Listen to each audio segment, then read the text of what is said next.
Dalam menghadapi Hari Raya Idul Fitri pada tahun 2023 yang lalu, Yayasan Buddha Suci membagikan sebanyak 300 paket lebaran kepada warga yang kurang mampu.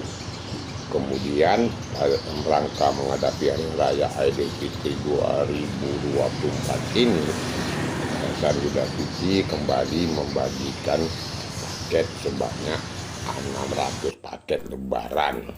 Tentu saja untuk membagikan paket bagi warga kurang mampu dari berbagai kecamatan, Suci melakukan survei terhadap warga yang berhak menerima bantuan paket tersebut.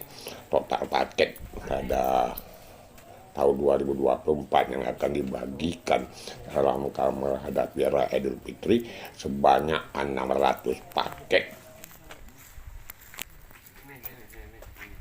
Relawan Suci Kota Kuala Simpang sudah melakukan survei di berbagai kampung dan kecamatan dalam wilayah Kabupaten Aceh Tamiang.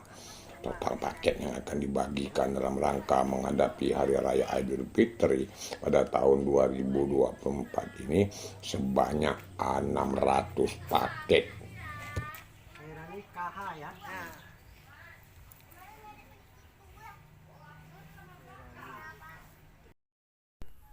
Ini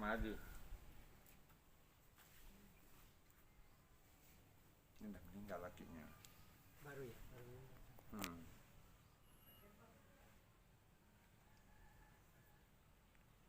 Cepat, Bu. Pakai aja apa yang ada. Pakai kain sarung aja. Tahu nggak itu? Nah. Atau kalau ngambil dia juga tanda-tanda nggak apa-apa.